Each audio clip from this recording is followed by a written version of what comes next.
Cette photographie de Martin Frank a été prise en 1995 dans le nord-ouest de l'Irlande, dans le Donegal, sur une petite île qui s'appelle Tory Island. Par un bel après-midi d'août, une journée exceptionnellement chaude et ensoleillée pour la région, Martin Frank aperçoit sur le front de mer deux fillettes sautant d'un muret, un épi en béton protégeant l'île de l'érosion et des fortes marées. De ce mur, les deux petites filles, Anne Bridget Rogers et Gráinne Doohan, sautent avec le même élan vital qu'une vague.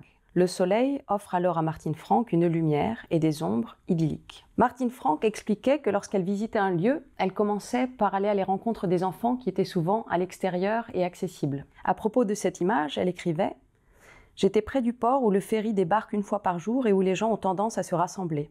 Il y avait un endroit avec un peu de sable, on ne pourrait pas vraiment parler de plage, mais cet endroit était plein d'enfants en train de jouer dans l'eau.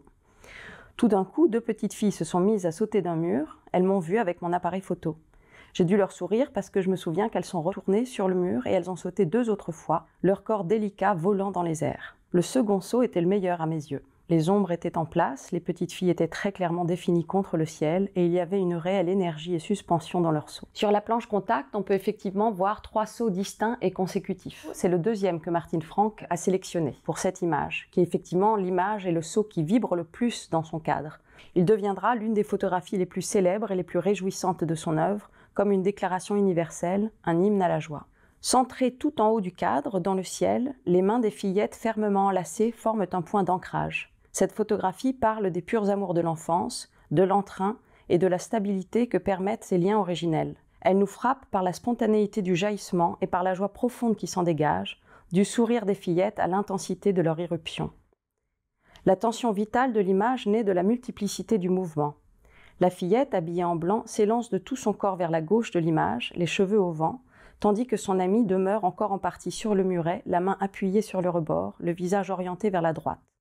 En dessous d'elle, leur ombre portée, allongée, sortant en partie du cadre, crée une troisième dimension.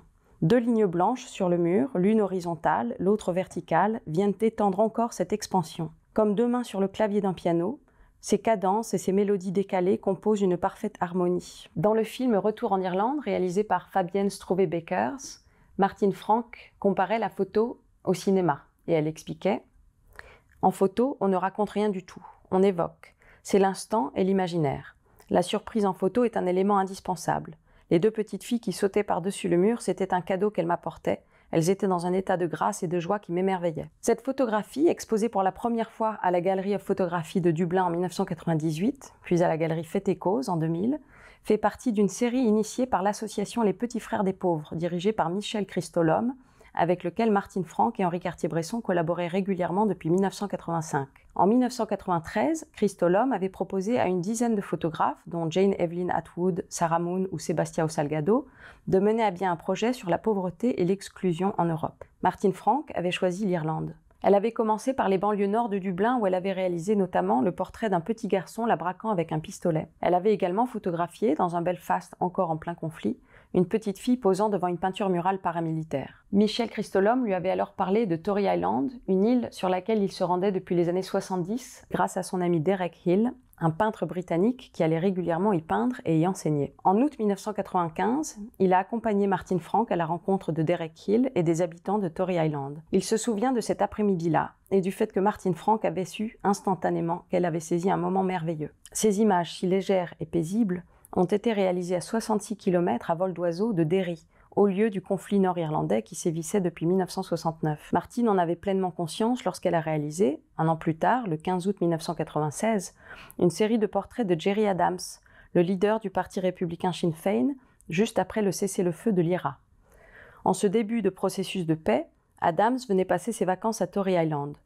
Ces portraits surprennent par leur douceur et par leur quiétude, comme le reste des photographies prises par Martin Frank à Tory Island. Martin Frank retournera 6 fois à Tory Island, entre 1995 et 2000. Elle apportera un tirage de cette image aux fillettes, continuera de photographier l'enfance, les peintres et la nature de Tory Island. Aucun arbre, mais beaucoup d'oiseaux. Elle réalisera, lors de son dernier voyage en 2000, le portrait merveilleux d'une mouette légèrement floue et décadrée. Elle racontera plus tard en riant « Non seulement on a bravé les éléments, mais je me suis fait attaquer par une mouette parce que j'étais trop près de leur nid. » Au milieu de cette multitude de portraits, on trouve également quelques autoportraits. Le visage et la main de Martin Frank reflétés dans une fenêtre avec un chat. Ces images témoignent de son affection pour ce lieu et d'un sentiment d'appartenance. Avec ses photos de Tory Island, Martine Franck dit qu'elle a l'impression d'avoir raconté un paradis plutôt que la réalité. C'est bien un sentiment de quiétude infinie qui émane de ces photographies de Tory Island et des sourires éternels de ces deux fillettes irlandaises.